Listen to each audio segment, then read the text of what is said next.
యుద్ధాలు నీకెందుకు కానీ చక్కగా వేదాధ్యయనం చేసి యజ్ఞయాగాదులు చేస్తూ ఉంటారు. వాళ్ళ దగ్గరికి వెళ్ళి వాళ్ళతో పాటు కూర్చుని యజ్ఞయాగాదులు చేసుకో. లేదా క్షేమంగా ఉంటావు, యుద్ధభూమిని విడిచిపెట్టి ఇంటికి వెళ్ళిపో. లేదు ఇక్కడే తిరుగుదాం అనుకుంటున్నావా, నీకు భయం లేకుండా ఉండాలంటే కృష్ణార్జునుడి చాటుకు పో తప్ప ఎక్కడ పడితే అక్కడికి వచ్చి మొనగాడినని యుద్ధం చేయకు. చూసావా నీ ప్రారంధం ఎలా అయిందో అని తరిమి తరిమి విడిచిపెట్టాడు. కాబట్టి ఒకానొక సమయంలో కర్ణుడి చేతిలో ధర్మరాజు చిక్కి ప్రాణాలతో బయటపడి ఘోరముగా పరాభవింపబడి యుద్ధభూమి నుంచి తప్పుకున్నాడు. తర్వాత భీముడు ధర్మరాజు గారి జోలికి కర్ణుడు వెళ్ళాడనేటటువంటి కోపంతో ఆ కర్ణుడి మీదకొచ్చి ఒక భయంకరమైనటువంటి బల్యాన్ని విసిరాడు. ఆ బల్యం కర్ణుడి యొక్క శరీరంలోంచి దిగబడి అవతల వైపుకి వెళ్ళిపోయింది. వెంటనే ప్రాణాలు పోయాయా అన్నట్టుగా కర్ణుడు రథంలో ఒరిగిపోయాడు. ఒరిగిపోగానే అర్జునుడు భీముడు తన రథం దిగి పరిగెత్తుకుంటూ వచ్చి కర్ణుడి యొక్క నాలుక కోసైపోయాడు. ఎందుకని అంటే ఈ నాలుకతోటి ఈ నోటితోటి ఒకానొకప్పుడు కురుసభలో మాట్లాడకూడని మాటలు మాట్లాడాడు. కాబట్టి వీడి నాలుక ఉండడానికి వీల్లేదు, వీడి నాలుక కోసేస్తానని నాలుక పైకి లాగి కొయ్యబోయాడు. వెంటనే శల్యుడు జోక్యం చేసుకుని ఒక మాట చెప్పాడు, నువ్వు నాలుక కోసేస్తే చచ్చిపోతాడు, చచ్చిపోలేదు బతికున్నాడు, ఇంకా స్పృహ తప్పాడు. ఇప్పుడు నువ్వు నాలుక కోస్తే చచ్చిపోతాడు, చనిపోయాడు అనుకో, నీ తమ్ముడు ప్రతిజ్ఞ చేశాడు అర్జునుడు కర్ణుణ్ణి చంపుతానని. అప్పుడు అర్జునుడి ప్రతిజ్ఞ ఏమవ్వాలి? నీ తమ్ముడి ప్రతిజ్ఞ గుర్తు తెచ్చుకుని ఈ కర్ణుణ్ణి వదిలి అన్నాడు. మామా భలే జ్ఞాపకం చేశావు, ఇలా జ్ఞాపకం చేయకపోతే ఆవేశంలో కోసేద్దును సుమా కర్ణుడి నాలుక, చచ్చిపోతే మా తమ్ముడి ప్రతిజ్ఞ పోనని చెప్పి భీముడు విడిచిపెట్టి వెళ్ళిపోయాడు. వెళ్ళిపోయిన తరువాత మళ్ళీ స్పృహొచ్చిన తరువాత మళ్ళీ లేచాడు. లేచి పాంచాల వీరుల్ని నకుల సహదేవుల్ని ఉపపాండవులను సాత్యకిని విశేషంగా బాధించాడు కర్ణుడు. అంటే ఆయన యొక్క అస్త్రవిద్య కానీ ఆయన శౌర్య పరాక్రమములు కానీ తక్కువ అని చెప్పడం మాత్రం సాధ్యం కాదు. భీముడు అంటారా మహానుభావుడు, అద్భుతమైనటువంటి యుద్ధవీరుడు. అలాగే వేరొక పర్యాయం, రెండో పర్యాయం ధర్మరాజు గారు నకులుడు సహదేవుడు కర్ణుడి యొక్క ధాటిని తట్టుకోలేక ముగ్గురు ఒక్క రథమే ఎక్కేవలసి వచ్చింది. కర్ణుడికి దొరికితే చంపేస్తాడని చెప్పి ముగ్గురు ఒక రథమే ఎక్కారు. ఎక్కి ఇంకా కర్ణుడి చేతి నుంచి తప్పించుకొని ప్రాణాలతో బయటపడితే చాలన్న స్థితిని పొందారు. కుంతీదేవికి ఇచ్చినటువంటి మాట జ్ఞాపకానికి వచ్చి రెండో మాట దొరికిన ధర్మరాజుని నకులుణ్ణి సహదేవుణ్ణి మాత్రం చంపలేదు, కానీ చంపేసినంత పని చేశాడు. ఆ యుద్ధం చూసిన వాళ్ళకి ఏమనిపించిందంటే ఒక్క క్షణంలో ముగ్గురిని కర్ణుడు మట్టు పెట్టేస్తాడు, ముగ్గురు చచ్చిపోతారనిపించింది. అప్పుడు శల్యుడు జోక్యం చేసుకున్నాడు. అదే సమయానికి భీముడు దుర్యోధనుణ్ణి ఆక్రమించి దుర్యోధనుణ్ణి చంపడానికి సిద్ధమవుతున్నాడు. దుర్యోధనుడు భీముడికి దొరికాడు, ధర్మరాజు నకులుడు సహదేవుడు కర్ణుడికి దొరికాడు. వెంటనే శల్యుడు తెలివితేటలుగా అన్నాడు, నువ్వు ఇక్కడ ధర్మరాజుని నకులుణ్ణి సహదేవుణ్ణి చంపేస్తావు, ఎవరి కోసం ఈ యుద్ధం? అది అక్కడ చచ్చిపోవడానికి సిద్ధంగా ఉన్నాడు దుర్యోధనుడు. తీరా దుర్యోధనుణ్ణి చంపేసిన తర్వాత వీళ్ళ ముగ్గురిని చంపినా ఎవరి కోసం ఈ యుద్ధం, ఎవరి కోసం ఈ విజయం? కాబట్టి వీళ్ళని చంపడం కాదు, ముందెళ్ళి నీ ప్రభువుని కాపాడన్నాడు. అనగానే వీళ్ళ ముగ్గురిని వదిలేశాడు.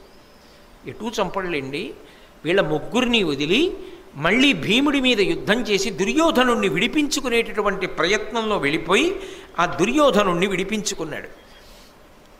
కర్ణుడు మధ్యందినటువంటి మార్తాండుడైపోయాడు. ఆ రోజు మధ్యాహ్న యుద్ధంలో అయిపోయి భార్గవాస్త్రాన్ని ప్రయోగించాడు, పరశురాముడిచ్చిన అస్త్రం. ఆ అస్త్రాన్ని ప్రయోగించడం వల్ల పాండవ సైన్యం అంతా కాకావికలైపోయింది. అయిపోయి అసలు యుద్ధభూమిలో నిలబడిన వారు లేరు, అందరూ విన్నిచ్చి పారిపోతున్నారు. ఆ పారిపోతున్న సమయంలో ఈ గొప్ప ఘోషనంతటినీ కూడా కృష్ణార్జునులు గమనించారు. గమనించి ఈ సమయంలో మనం కూడా కర్ణుడి ముందుకు వెళ్ళడం మంచిది కాదు అర్జున, ఎందుచేత అంటే ఆయన దుర్నిరీక్షుడై ఉన్నాడు, చాలా ఉత్సాహంతో ఉన్నాడు. ఇటువంటి సమయంలో మనం ఎదురుపడితే కర్ణుడి యొక్క వీర ప్రదర్శనమునందు తట్టుకు నిలబడగలమన్న నమ్మకం తక్కువ, కాబట్టి కొంతసేపు అసలు కర్ణుడి ముందుకి వెళ్ళద్దు అన్నాడు కృష్ణుడు. వెంటనే అర్జునుడు అన్నాడు, పట్టపగిలింటి సూర్యుని పగిది కర్ణుడు ఉగ్రమూర్తి అయి వెలుగుచునున్నవాడు, మన రథం విప్పుడు మాధవ మరలనిమ్ము, బ్రతికియుండిన శుభములు పడయవచ్చు. అర్జునుడు కూడా ఏమన్నాడంటే, మధ్యాహ్న కాలంలో వెలిగిపోతున్న సూర్యబింబం ఎలా ఉంటుందో కర్ణుడు అలా ఉన్నాడు, అటువంటి యుద్ధం చేస్తున్నాడు. కృష్ణ, నా రథాన్ని కర్ణుడి రథం ముందు పెట్టకు, ఇప్పుడు కానీ యుద్ధానికి ఎడితే కర్ణుడు నన్ను చంపినా చంపుతాడు, కాబట్టి బ్రతికితే సుఖాలు పొందొచ్చు, రథాన్ని దూరంగా తీసుకుపో అన్నాడు. ఆ తర్వాత ధర్మరాజు గారు ఈ కర్ణుడి చేతిలో ఘోరంగా అవమానింపబడి విడవబడ్డాడు కదా. రెండో మాట నకుల సహదేవులతో కలిపి నకుల సహదేవుల్ని యుద్ధానికి పోయి భీముడికి సహాయం చేయండి అని చెప్పి ఆ కర్ణుడు అన్న మాటలు మనసుని ములుకుల్లా గుచ్చుకుంటుంటే తట్టుకోలేక శిబిరానికి వెళ్ళిపోయి శరీరంలో గుచ్చుకున్న బాణాలన్నీ బయటికి లాగించుకుని అపారమైన శోకంతో పడుకుని ఉన్నాడు. ఆ తర్వాత కృష్ణార్జునుడు ఇద్దరూ వచ్చారు. మీరు మహాభారతంలో శ్రీకృష్ణుడు అన్న దగ్గర దాని గురించి సవివరంగా విన్నారు. వచ్చిన తరువాత కర్ణుణ్ణి గెలిచి వచ్చాడు అర్జునుడు అనుకుని ధర్మరాజు గారు మాట్లాడడం, నేను ఇంకా గెలవలేదు అని చెప్పడం, ఆగ్రహించినటువంటి ధర్మరాజు గారు గాంధీవాన్ని కృష్ణుడికి ఇచ్చి కృష్ణుడు గెలుస్తాడన్నాం, గాంధీవం ఎవరికైనా ఇచ్చేయమని ఎవడంటాడో వాడి తల పగలగొట్టేస్తాను, వాడిని చంపేస్తానని ప్రతిజ్ఞ చేశానని చెప్పి అర్జునుడు వరలోంచి కత్తి తీయడం, ఇదెక్కడి గొడవ, శత్రువీరుల్ని చంపడం మానేసి మీలో మీరు పొడుచుకు చచ్చిపోతే ఇంకా యుద్ధం ఎవరి కోసమని కృష్ణుడు ఆపి అర్జునుణ్ణి, పెద్దవాణ్ణి అనరాని మాటలంటే చంపినట్టే, కాబట్టి ధర్మరాజు గారిని కొంతసేపు నింద చేయమంటే ధర్మరాజు గారిని అర్జునుడు నింద చేసి చంపిన దానితో సమానం అయిపోయింది, కాబట్టి ఇప్పుడు కత్తి తీసి తాను పొడి చేసుకోబోయాడు. ఇది నువ్వెందుకు పొడి చేసుకుంటున్నావు అన్నాడు కృష్ణుడు. ఇంతటి మహాత్ముడు ధర్మరాజు గారిని నిందించాను కాబట్టి ఈ శరీరంతో ఉండలేను, నేను పొడి చేసుకుంటానన్నాడు. నేను పొడి చేసుకుంటానంటే మళ్ళీ కృష్ణుడు జోక్యం చేసుకుని, ఎవడిని వాడు పొగుడుకుంటే వాడు మరణించినట్టే, కాబట్టి నిన్ను నీవు పొగిడేసుకో కాసేపు అన్నాడు. అప్పుడు అర్జునుడు మళ్ళీ తనని తాను పొగుడుకున్నాడు. ఇద్దరూ ఉపద్రవంలోంచి గట్టున పడ్డారనుకునేసరికి ఇప్పటి వరకు అర్జునుడు నన్ను ఏదో నింద చెయ్యాలి కాసేపని నింద చేసినా అందులో సత్యం ఉంది, నా వల్ల వాళ్ళు బాధపడుతున్నారు, నేనే మాయాద్యూతంలో అనవసరంగా పాల్గొని వీళ్ళందరికీ కష్టాలు తెచ్చాను, నేను అడవికి వెళ్ళిపోయి తపస్సు చేసుకుంటాను, భీముడికి పట్టాభిషేకం చేయండి అని ధర్మరాజు గారు వెళ్ళిపోతున్నాడు. మళ్ళీ కృష్ణుడు వెళ్ళి ధర్మరాజు గారిని పట్టుకుని తీసుకొచ్చి కూర్చోబెట్టాడు.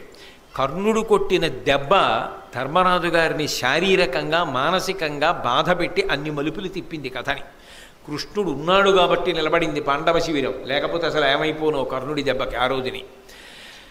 సరే, అప్పుడు ధర్మరాజు గారికి అర్జునుడు కృష్ణుడు నమస్కారం చేశారు. ఇవాళ కర్ణుణ్ణి చంపి మాత్రమే తిరిగి వస్తాం అని యుద్ధానికి బయలుదేరారు. బయలుదేరేటప్పుడు ఇందాక తిరిగి వస్తున్నప్పుడు అర్జునుడు చూసిన పరిస్థితి ఏమిటి? కర్ణుణ్ణి మధ్యందిన మార్తాండుళ్ళ ఉన్నాడు. అదే పటాటోపంతో, అదే ఆటోపంతో, అదే శౌర్యంతో, అదే పరాక్రమంతో, అదే విజృంభణంతో ఉన్నాడు.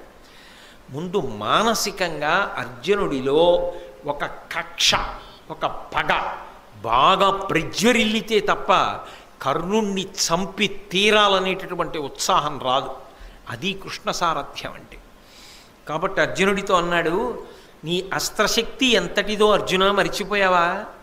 నువ్వు వేసినటువంటి బాణ పరంపరలకి తట్టుకోలేక కదా భీష్మాచార్యుడు పడిపోయాడు, నీకే విలువిద్య నేర్పినటువంటి ద్రోణుడే పడిపోయాడే నిన్ను తట్టుకోలేక,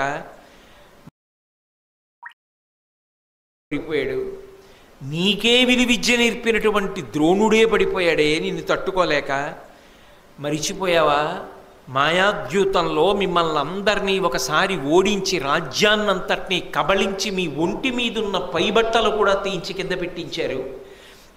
రెండో మాట మళ్ళీ మాయాద్యూతం ఆడి 12 సంవత్సరములు అరణ్యవాసం, 1 సంవత్సరం అజ్ఞాతవాసం చేయించారు. 13 సంవత్సరాలు మీరు పడ్డ కష్టాలకన్నింటికీ కారణమైన ప్రధానుడు కర్ణుడితో యుద్ధానికి ఎడుతున్నాం అర్జున. నీ పౌరుషాన్నంతటినీ కూడా పుంజుకో, నీ ప్రతాపాన్నంతటినీ ప్రదర్శించు, కర్ణుడి తల తెగిపోలిసిందే ఇవాళ. కాబట్టి అన్ని పాపములు చేసిన వాడు ఇవాళ నీ కంటపడుతున్నాడు అంటే అర్జునుడిలో ఎంత పౌరుషం పెరుగుతుంది అంటూ ఇంకొక మాట అన్నాడు. అన్నిటికన్నా ఒక్క విషయాన్ని గుర్తుపెట్టుకో. ఏ మత్స్యయంత్రాన్ని కొట్టి నువ్వు ద్రౌపదీదేవిని భార్యగా స్వీకరించడానికి సిద్ధపడ్డావో తదనంతరం వేదవ్యాసుని యొక్క వాక్కు చేత కుంతి వాక్కు చేత ద్రౌపదీదేవి మీ 5గురికి భార్య అయిందో, ఎవరు రాజసూయాగం చేసిన తరువాత అవబృధ స్నానం చేసినటువంటి తలకట్టుతో ఆ దుర్యోధనుడి యొక్క సభలోకి ప్రవేశించిందో, ఏ ద్రౌపదీదేవి యొక్క కొప్పు పట్టి ఈడ్చి వస్త్రాపహరణం చేశారో, ఏ ద్రౌపదీదేవి వంక కర్ణుడు తిరిగి జూదంలో ఓడిపోని 6వ భర్తని వెతుక్కో అని నవ్వాడో, అటువంటి దుర్మార్గుడైన కర్ణుడి మీద యుద్ధానికి ఎడుతున్నావు. తల మిగలచ్చా కర్ణుడిది అంటే ఇక అర్జునుడు ఎంత పగతో వెళ్ళాలో అంత పగతో వెళ్ళడానికి, అంత ఉత్సాహం పుంజుకోవడానికి కావలసినది నూరి పోసేశాడు కృష్ణ పరమాత్మ. చిట్ట చివర నీకు 2 మాటలు చెప్తా అర్జున, నేనే రాయబారానికి వెళ్ళా మీకోసం. నేను రాయబారానికి వెళ్ళినప్పుడు నన్నే పట్టాలి బంధించాలి అని ప్రయత్నం చేసిన దుష్టచతుష్టయంలో ఈ కర్ణుడు లేడా? కృష్ణుడంటే ప్రాణం అర్జునుడికి. నన్ను పట్టాలనుకున్నాడు కదా, ఇప్పుడు నువ్వు పౌరుషం ప్రదర్శించవా? దానికి ప్రతీకారం ఇప్పుడు చెయ్యవా? అన్నిటికన్నా అర్జున నువ్వు స్మరించవలసినది ఒకటి ఉంది. నీ కొడుకు ముక్కుపచ్చలారనివాడు, మహావీరుడు. నువ్వు లేనప్పుడు పద్మవ్యూహాన్ని భేదించి లోపలికెడితే చుట్టుముట్టి అపాయాన్ని కల్పించి కుట్ర చేసి వెనక నుంచి బాణం వేసి అతని విల్లు విరిచి కత్తి పలక పట్టుకుని ఆకాశానికి ఎగిరి కిందకి దిగుతుంటే అతని పలకని భేదించి ఆ అభిమన్యుడు అర్జున నీ కొడుకు మరణించడానికి కారణం ఆ కర్ణుడే. అటువంటి కర్ణుడితో చాలాసేపు యుద్ధం చేస్తావా? నీతో యుద్ధం చెయ్యలేక కర్ణుడి తల తెగి భూమి మీద పడిపోద్దా? అది నువ్వు చూడద్దా? నీ బంధువులు, నీ యొక్క హితాన్ని కోరుకునేవాళ్ళు, నీ శ్రేయోభిలాషులు ఎంతమంది ఎన్నిసార్లు మనసు కష్టపెట్టుకున్నారా కర్ణుడి యొక్క ప్రవర్తనకి? అటువంటి వాడు ఇవాళ నీకు ఎదురుపడబోతున్నాడు. అర్జునుణ్ణి చంపుతా అర్జునుణ్ణి చంపుతానని ఇన్ని మాటలు ప్రగల్భములు పలికినవాడు, ప్రతిజ్ఞ చేసినవాడు నీ కంటి ముందు పడుతున్నాడు. ఆ కర్ణుణ్ణి చంపుతానని నువ్వు ప్రతిజ్ఞ చేశావు కాబట్టి ఇవాళ నీ ప్రతిజ్ఞ నువ్వు నెరవేర్చుకుని పరమ సంతోషంతో నిన్ను కన్న తల్లి కుంతి ముందుకెళ్ళి అమ్మా ప్రతిజ్ఞ నెరవేర్చుకున్నానని చెప్పాలి. ద్రౌపదీదేవి ముందుకెళ్ళి చెప్పాలి, మీ అన్నయ్య హృదయశల్యంతో బాధపడుతున్నాడు, కర్ణుడు ఇంతగా నన్ను పరాభవించాడని. మీ అన్న ఆనందపడేటట్టుగా కర్ణవధ జరగాలి. అర్జున ఈ మాటలన్నీ విన్నాడు, పరమానందం పొంది కృష్ణ రథాన్ని పోనీ కర్ణుడి వైపుకి అన్నాడు. అర్జునుడి రథం ఎప్పుడైతే కర్ణుడి వైపుకి దూసుకొస్తోందో కర్ణకుమారుడు అడ్డుపడ్డాడు. కర్ణుడు చూస్తుండగా ఆ కర్ణుడి యొక్క కుమారుణ్ణి ఉత్తమౌజుడు అనబడేటటువంటి పాండవ వీరుడు సంహరించాడు. ఇవన్నీ కర్ణుడి పాలిట దారుణమైనటువంటి విషయాలు యుద్ధంలో. ఎందుకని అంటే ఏదో మాయ చేశారో లేకపోతే కుట్ర చేశారో అని నేను అంటలేదు. దారుణమైన విషయము అంటే మనసు చితికిపోవడానికి, అంత ఉత్సాహంతో ఉన్న మనసు నీరు కారిపోవడానికి కావలసిన సంఘటనలు జరుగుతున్నాయి. అంటే దైవము యొక్క ప్రచోదనం అలా ఉంది. భారత యుద్ధం పూర్తి అయిపోవాలంటే కర్ణుడు పడిపోవడం వినా మార్గం లేదు. అందుకే కళ్ళ ముందు కుమారుడు మరణించాడు. ఎంత తండ్రి అయినా ఆ కళ్ళ ముందు కొడుకు పడిపోయినప్పుడు కర్ణుడు తట్టుకోలేకపోయాడు, వివశుడయ్యాడు. 10 మంది కురుకుమారులు అర్జునుణ్ణి ఆపబోయారు, కానీ అర్జునుడు ఆ 10 మందిని సంహరించాడు. ఇంకొంచెం ముందుకెడుతున్న సందర్భంలో భయంకరమైనటువంటి సన్నివేశం జరిగింది. దుశ్శాసనుడు కనబడ్డాడు భీముడికి. ఈ దుర్మార్గుడు నా కన్నులకు ఎదురుగుండా ఇవాళ కనబడ్డాడు, వీణ్ణి చంపుతానని ఎక్కడ లేని పౌరుష ప్రతాపాలతో భీముడు వెళ్ళి గదాయుద్ధం చేసి ఆ దుశ్శాసనుడి యొక్క శరీరాన్ని 2 చేతులతో ఎత్తి పట్టి గిరగిరా తిప్పి నేలకేసి కొట్టి పాదాలతో శరీరాన్ని తొక్కి మోకాలితో కంఠం మీద అదిమి పట్టి నొక్కి తలని గిరగిరా తిప్పి ఇంకా పగ తీరక ఆయన మీద కూర్చుని దుశ్శాసనుడి మీద నృసింహస్వామి హిరణ్యకశిపుని యొక్క గుండెలు ఎలా బద్దలగొట్టాడో అలా వక్షస్థలాన్ని చీల్చి ఆ నెత్తురు దోషిటితో పట్టుకుని త్రాగి చిన్నప్పుడు తాగిన పాల కన్నా అంతఃపురంలో తాగిన పళ్ళరసాల కింద కక్ష తీరేటట్టు తాగిన ఈ నెత్తురు రుచి ఎక్కువ అని ఆ నెత్తురు తీసి ఒళ్ళంతా చల్లుకుని పదే పదే చుట్టూ తిరుగుతూ వచ్చి దుశ్శాసనుణ్ణి తొక్కుతుంటే అటు దుర్యోధనుడు ఇటు కర్ణుడు బాణం వెయ్యడం కూడా మరిచిపోయి భీముణ్ణి చూస్తూ నిలబడిపోయారు. అంత ఉగ్రమూర్తి అయి ఆ దుశ్శాసనుణ్ణి సంహరించాడు భీముడు. తన కళ్ళ ముందు కొడుకు పోయాడు, కళ్ళ ముందు 10 మంది పోయారు ఆ కురుకుమారు. వెంటనే భయంకరమైన రీతిలో దుశ్శాసనుడు పోయాడు. అసలు ఆ భీముడి యొక్క రూపాన్ని చూశారు. నెత్తురంతా ఒంటి మీద చల్లేసుకుని యుద్ధభూమిలో పరిగెడుతుంటే ఆ భీముడిని చూసి పారిపోయింది కురుసైన్యం అంతా. ఎవరి జోలికి వస్తాడో ఎవరడ్డొస్తే ఏం చేస్తాడో అని. అటువంటి భీకర సమయంలో మనసంతా కదిలిపోయింది. కర్ణుడు కూడా నిశ్చేష్టుడైపోయాడు, దుర్యోధనుడు నిశ్చేష్టుడైపోయాడు. అటువంటి సమయంలో ఇంకొక 10 మంది కురుకుమారులు భీముడి వైపుకి ఎడుతుంటే అర్జునుడు ఆ 10 మందిని చంపేశాడు. అప్పటికి దుర్యోధనుడి యొక్క 20 మంది సోదరులు పోయారు, కర్ణుడి యొక్క కొడుకు పోయాడు, దుర్యోధనుడి యొక్క తమ్ముడు భీముడి చేతిలో పోయాడు దుశ్శాసనుడు. ఇన్ని వెంట వెంట వెంట వెంట వెంట వెంట ఒక్క క్షణంలో జరిగిపోతున్నాయి. ఎంత పెద్ద మంట అయినా 10 బిందెలతో అదే పనిగా తెచ్చి నీళ్లు పోసేస్తుంటే ఎలా చల్లారిపోతుందో అప్పటి వరకు మధ్యందిన మార్తాండుడిలా వెలిగిపోయిన కర్ణుడిలో ఉన్నటువంటి పౌరుష ప్రతాపాలు కొంత తగ్గడానికి, ఆయన మనసు వికలమవడానికి ఇది కారణమైంది. దీనికి తోడు కర్ణుని యొక్క కుమారుడు ఉన్నాడు, ఆయన పేరు వృషసేనుడు. అతడు ఒక్కడే ధైర్యం చేసి భీముడి వైపుకి వెళ్ళాడు. కానీ భీముడు ఆయనతో యుద్ధం చేశాడు. ఈలోగా అర్జునుడు శక్తివంతమైనటువంటి బాణాన్ని ప్రయోగించి కర్ణుడి కళ్ళ ముందే ఆ కొడుకు వృషసేనుడి యొక్క తల తరిగేశాడు. కళ్ళ ముందు ఇంకొక కొడుకు తల తెగి నేల మీద పడిపోయింది. ఇవన్నీ చూసిన తరువాత ఎంతటి వాడికైనా మనస్సు వికలమైపోతుంది. కర్ణుడు అర్జునుడితో యుద్ధానికి వెళ్లే ముందు జరిగినటువంటి సంఘటనల పరంపర. ఈలోగా ఆకాశంలోకి దేవేంద్రుడు, బ్రహ్మగారు, పరమశివుడు వీళ్ళందరూ వచ్చి నించున్నారు. నించుని నరనారాయణులు, ఆ కృష్ణార్జునులు ధర్మ సంస్థాపన కోసం అవతరించిన వారు. ఈ కర్ణుడు అధర్మపక్షాన్ని ఆశ్రయించినవాడు.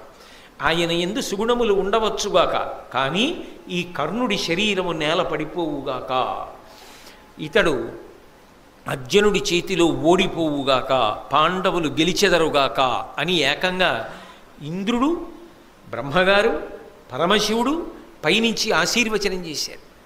దానికి తోడు కృష్ణ పరమాత్మ సారథ్యం చేస్తున్నాడు. ఇద్దరి మధ్య భయంకరమైన యుద్ధం ప్రారంభమైంది. అటు కృష్ణార్జునులు ఇద్దరూ శంఖాలు పూరించారు, ఇటు కర్ణశల్యులు ఇద్దరూ శంఖాలు పూరించారు. ఒకరు వేసిన అస్త్రానికి తీసిపోకుండా రెండో వారు అస్త్రం వేస్తున్నారు. కర్ణార్జునుల యొక్క యుద్ధం జరుగుతుంటే ఇక చాలా సైన్యం మనమే ఉంది, క్షణాల మీద కొట్టుకోవచ్చు, చావచ్చు, ఈ యుద్ధం మళ్ళీ చూడడం కుదురుతుందా అని యుద్ధం మానేసి చూస్తూ నిలబడ్డారు. అంత భయంకరమైనటువంటి యుద్ధం జరిగింది. ఇక అర్జునుణ్ణి నిర్జించాలనేటటువంటి బలమైన సంకల్పంతో తాను ఖాండవవన దహనం చేసినప్పుడు తన దగ్గరికి వచ్చి నాగాస్త్రంగా మారినటువంటి అశ్వసేనుడు అనబడేటటువంటి సర్పానికి సంబంధించినటువంటి బాణము కర్ణుడు వరలో పెట్టి ప్రత్యేకంగా చందనముతోటి పుష్పాలతోటి పూజ చేసి ఎప్పుడూ భద్రంగా ఉంచుతాడు. అటువంటి బాణాన్ని తీసి గురి చూసి సంధించి అర్జునుడి మీదకి విడిచిపెడుతున్నాడు. శల్యుడు కర్ణుడి వంక చూసి అన్నాడు, నువ్వు పెట్టిన గురి సరికాదు, కంఠానికి పెట్టపోయి క్రీగంటి దగ్గర పెట్టావు, మార్చ్ అన్నాడు. ఈ మాట అనేటప్పటికీ కర్ణుడికి ఎక్కడలేని కోపం వచ్చింది. నేను యోధాన యోధుణ్ణి, నాకు గురి పెట్టడమే రాదా? నువ్వు అన్నావు కాబట్టి నేను గురి మార్చను, నేను అలాగే వేస్తాను బాణాన్ని అని బాణం వేశాడు. అది నిజానికి అర్జునుడి యొక్క కంఠాన్ని ఉత్తరించేయాలి. కానీ సారథ్యం చేస్తున్నవాడు ఎవరు? కృష్ణ పరమాత్మ. అందుకే ఆయన రథాన్ని 5 అంగుళాలు భూమిలో దిగబడిపోయేటట్టుగా తొక్కాడు. ఆ బాణం కంఠానికి గురిపెట్టింది. 5 అంగుళాల రథం కిందకెళ్ళడంలో, అర్జునుడు కూడా కిందకెళ్ళడంలో కిరీటాన్ని కొట్టి వెళ్ళిపోయింది. అయినా పగతీరక అది మళ్ళీ వస్తుంటే కృష్ణుడు ఈ వృత్తాంతాన్ని అంతటినీ చెప్పిన కారణం చేత 6 బాణములు ప్రయోగించి అర్జునుడు ఆ సర్ప సంబంధమైన బాణాన్ని తుత్తునియలు చేసేశాడు, ముక్కలు చేసేశాడు. కర్ణుడు ఎంతో కష్టపడి యుద్ధం చేస్తున్నాడు. భార్గవాస్త్రం జ్ఞాపకానికి వస్తుందేమో అర్జునుడి మీద ప్రయోగిద్దామని ఎంతో ప్రయత్నం చేశాడు. పరశురాముడి శాపం ఉంది కదా, భార్గవాస్త్రం స్ఫురణకి రాలేదు. అవతల అర్జునుడు బాణములు కుప్పించేస్తున్నాడు. అదే సమయంలో ఆ కర్ణుడి యొక్క రథచక్రం భూమిలో దిగబడిపోవడం మొదలుపెట్టింది. అవతల సరిగ్గా నిలబడడానికి లేదు. భార్గవాస్త్రమా జ్ఞాపకానికి రావట్లేదు. అర్జునుడా బాణ పరంపర కురిపించేస్తున్నాడు. రథమా కదలదు. ధనస్సా విరిచేశాడు. అయినా ఇంకొక ధనస్సుని బాణాన్ని తీసుకుని యుద్ధం చేశాడు. ఎంత గొప్ప యుద్ధం చేశాడంటే గాంధీవం యొక్క అల్లెతాడు కట్టే ముడి విడిపోయేటట్టుగా కొట్టాడు. మళ్ళీ ముడిని సరిచేసుకుని అర్జునుడు యుద్ధం చేశాడు. కిందకి దిగి ఆ రథం యొక్క కాడి కింద తన భుజం పెట్టి ఆ రథాన్ని పైకెత్తడం కోసమని ప్రయత్నించాడు. అయినా ఆ రథం పైకి రాలేదు. కానీ ఆశ్చర్యం ఏమిటంటే ఈ భూమి అంతా కులపర్వతాలతోటి సముద్రాలతోటి 6 అంగుళాల పైకి లేచింది. అంటే కర్ణుడి యొక్క భుజశక్తి అటువంటిది. మొత్తం భూమి లేచింది కానీ ఆ రథం మాత్రం భూమిలోంచి పైకి రాలేదు. జ్ఞాపకానికి వచ్చింది. ఒకప్పుడు ధేనువుని కొట్టాను, కావాలని కొట్టలేదు, సాధన చేస్తుండగా బాణం తగిలింది. వేడుకున్నాను ఆ బ్రాహ్మణుణ్ణి, నీకు అనేక ఆవులు ఇస్తాను, దూడలు ఇస్తానన్నాను. ఆయన వినలేదు. ఎవరిని మనసులో పెట్టుకుని ఇంత తీవ్ర సాధన చేసి ధేనువు మీద బాణం పడేటట్టుగా కొట్టావో ఆ వీరుడితో యుద్ధం చేసేటప్పుడు నీ రథచక్రము భూమిలో కుంగిపోవుగాక అని శపించాడు. వెంటబడి ప్రతిమాలిన ఆయన అంగీకరించలేదు. ఆ శాపాన్ని ఉపసంహారం చేయలే. అందుకే రథచక్రం భూమిలో దిగబడిపోయింది అనుకున్నాడు. అనుకుని అర్జునుడి వంక చూసి ఆ అర్జునుడన్నాడు, అరదంబు చక్రంబు ధరజాల కృంగిన ఎత్తెద అంతకు నీయకుండు, ఏను భూమిస్థుడ నీవు రథస్థుండ, వియ్యడ తగవగు నీయకునికి విరిదలవానికి విరధుని ఆయుధం విడినవానిని శూరులేయరెందు, మహిత శూరుడవు అనుమాత్రగా మహిత శూరుడవను మాత్రగా ఉత్తమ కులుడవు రణధర్మ కోవిదుండవు, ఇట్టి నీవు తగిన ఎట్టి భంగిన అని చెయ్యవలయు, ఇట్లు చెప్పుటెల్ల పాడి ఏర్పడంగ పలుకుట గాని గోవిందునకును నీకు వెరచి కాదు. అర్జున, నువ్వు రథం మీద ఉన్నావు, నేను భూమి మీద ఉన్నాను. నా రథచక్రం కుంగిపోయింది. నా రథచక్రం భూమిలోంచి పైకి రావట్లేదు. నేను రథాన్ని ఎత్తి సరిచేసుకునే ప్రయత్నం చేస్తున్నాను. అయినా ఎదుటి వీరుడు భూమి మీద ఉన్నా లేక అస్త్రములను విడిచిపెట్టి వెన్ను చూపించి పారిపోతున్నా, తల విరబోసుకుని ఉన్నా, అటువంటప్పుడు ధర్మాత్ముడైనటువంటి ఎదుటి వీరుడు బాణములు వేసి కొట్టకూడదు. నువ్వు ఉత్తమ వంశమునందు జన్మించావు, గొప్ప అస్త్ర విద్య నేర్చుకున్నావు, ధర్మం తెలిసిన్నవాడివి. నేను ఇప్పుడు బాణములు వెయ్యలేని స్థితిలో ఉన్నాను. రథాన్ని ముందు భూమి మీద సరిచేసుకునే ప్రయత్నంలో ఉన్నా, అయినా నువ్వు ఆపకుండా బాణప్రయోగం చేస్తున్నావు. కొంతసేపు బాణప్రయోగం ఆపు. నీకో గోవిందుడికో భయపడి నేను ఈ మాట చెప్పట్లేదు, ధర్మం చెప్పాలి కాబట్టి చెప్తున్నాను అన్నాడు. అంటే కృష్ణ పరమాత్మ అన్నాడు, అబ్బా ఇప్పుడు ధర్మం జ్ఞాపకానికి వచ్చిందా? జ్ఞాపకానికి వస్తే రక్షించేది కాదు ధర్మం, అనుష్ఠిస్తే రక్షించేది. నువ్వు ఎంత ధర్మాన్ని అనుష్ఠించావు జీవితంలో? పాండవులను తక్కువ చేసి మాట్లాడినప్పుడు ఈ ధర్మం జ్ఞాపకానికి రాలా? ద్రౌపదీదేవిని అవమానించినప్పుడు ఈ ధర్మం జ్ఞాపకానికి రాలా? అదే పనిగా అర్జునుడిని చిన్నతనం చేసి మాట్లాడినప్పుడు ఈ ధర్మం జ్ఞాపకానికి రాలా? నువ్వు పాటించనిది ధర్మం. నీకు అక్కడికి రమ్మంటే ఎక్కడి నుంచి వస్తుంది? ఇతని రథచక్రము పైకి లేవదు అర్జున, ఎందుకంటే ఇతనికి శాపం ఉన్నది.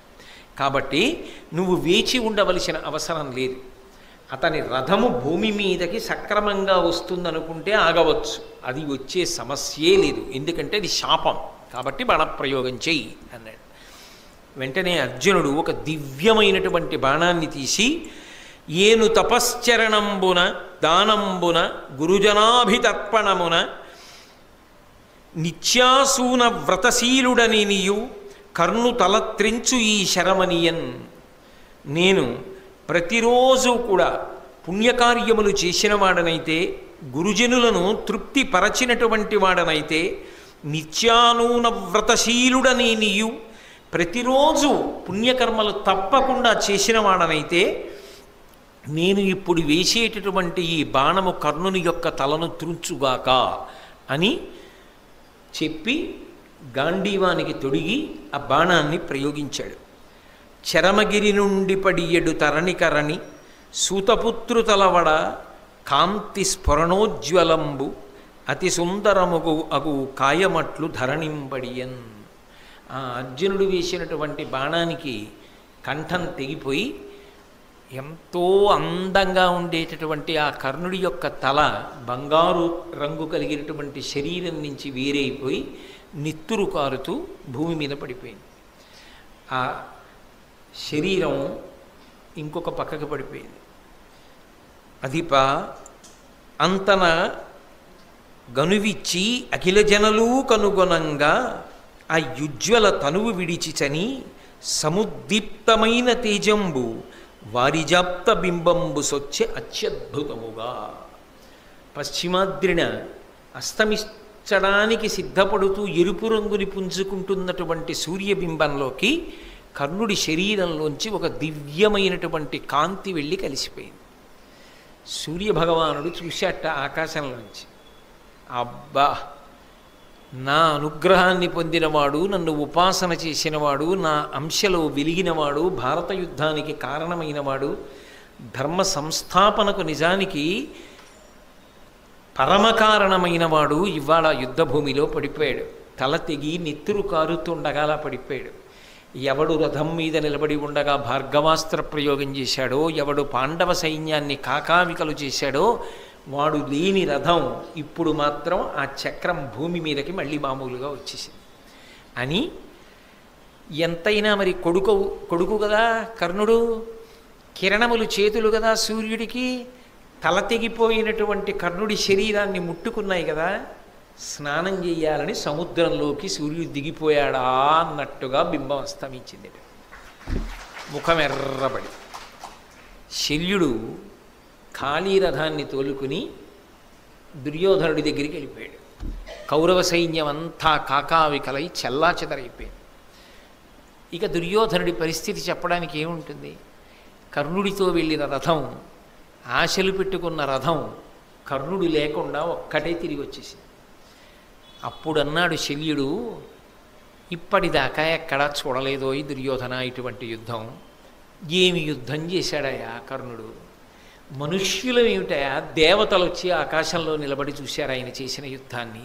కర్ణుడు ధన్యుడు, మహాత్ముడు, మహానుభావుడు, అంత గొప్ప యుద్ధం చేశాడు. ఇన్ని శాపాలు ఉండి కూడా హరివీర భయంకరుడు యుద్ధం చేశాడు.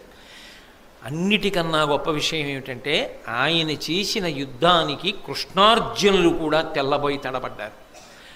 నిజంగా మరి అన్నాడుగా, బతికియుండిన సుఖములు బడయవచ్చు అన్నాడు అర్జునుడు. అంత గొప్ప యుద్ధం చేసి అస్తమించాడు. అటువంటి మహావీరుడు ఆయనకి సారథ్యం చేశానన్నాడు. ఇప్పుడు కర్ణుడు పడిపోయిన తర్వాత ఆ విధంగా మహాభారత యుద్ధకాలమునందు కర్ణుడు పడిపోయాడు. ఆ తర్వాత నల్లేరు మీద నడక, మిగిలిన వాళ్ళు పడిపోయారు. దుర్యోధనుడి తొడలు భీమసేనుడు విరగొట్టాడు. ధర్మరాజు గారికి పుణ్యజలాలతో కృష్ణ పరమాత్మ దగ్గరుండి పట్టాభిషేకం చేయించారు. ఆ పూజలో ఉంచి పూజించినటువంటి శంఖంలోకి నదీ జలములన్నింటినీ తీసి సమస్త భూమండలానికి సార్వభౌముడిగా ధర్మరాజు గారికి పట్టాభిషేకం చేశారు. ధర్మరాజు గారు పట్టాభిషిక్తుడైన తరువాత అప్పుడు భూమి అంతా సస్యశ్యామలమై ధార్మికమైనటువంటి బుద్ధితో ప్రజలందరూ ప్రవర్తిస్తూ సంతోషంగా ఉంది. నరనారాయణుల యొక్క అవతారమునకు కావలసినటువంటి ప్రయోజన సిద్ధి కలిగింది. అంత గొప్ప భారతం. ఆ భారతం వచ్చినదే ధర్మ సంస్థాపనకి. ఆ ధర్మ సంస్థాపనలో అత్యంత క్లిష్టమైన ఘట్టము కర్ణుడు పడడం. దాని చేత నరనారాయణులు ప్రీతి చెందారు. ధర్మ సంస్థాపన జరిగింది అని చెప్పి దేవతలందరూ సంతోషించారు. కర్ణుడికి కూడా అంతకన్నా మార్గం లేదు కాబట్టి ఆయన కూడా ఉత్తమగతులను పొంది వీరస్వర్గాన్ని అలంకరించాడు. కాబట్టి ఈ విధంగా ధర్మరాజు గారు పట్టాభిషేకం చేసుకున్న కారణం చేత చాలా చాలా గొప్పగా భూమి అంతా సస్యశ్యామలమై సంతోషకరంగా ప్రజలందరూ జీవనాన్ని కొనసాగించారనేటటువంటి మంగళకరమైన ఘట్టం దగ్గర నేను ఇవాల్టి ఈ ప్రవచనాన్ని పూర్తి చేస్తున్నాను. కానీ ఒక్కటి చెప్తారు పెద్దలు, మహాభారతంలో కర్ణుడు చాలా చాలా గొప్ప విషయం అది వినడం, అది చెప్పడం కూడా అభ్యున్నతికి హేతువు అంటారు. కర్ణవధ కూడా అంత చాలా గొప్పది అని చెప్తారు.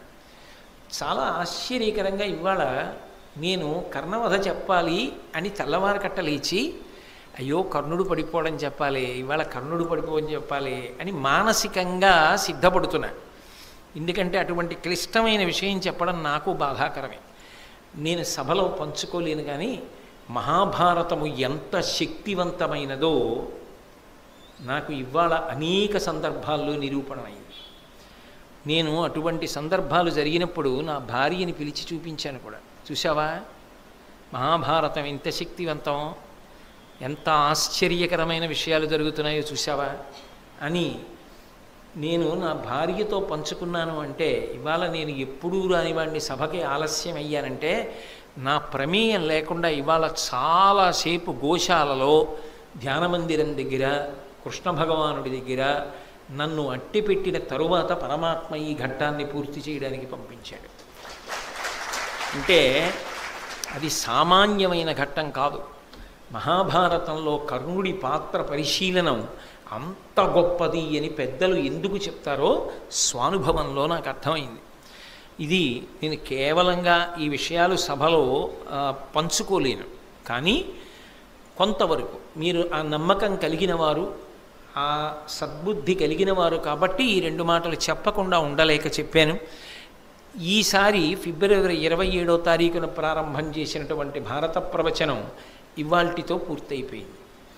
మళ్ళీ వేరొక పర్యాయం మహాభారతాన్ని ప్రారంభం చేసినప్పుడు ఏ మహానుభావుడి గురించి విన్న కారణం చేత అపారమైనటువంటి పుణ్యం కలుగుతుందని పెద్దలు చెప్తారో, ఎవరి గురించి విన్న కారణం చేత తేజస్సు లభిస్తుందో, ఎవరి గురించి విన్న కారణం చేత కృష్ణ పరమాత్మ మహదానందాన్ని పొందుతాడో అటువంటి ధర్మరాజు గారితో ప్రారంభం చేస్తాను.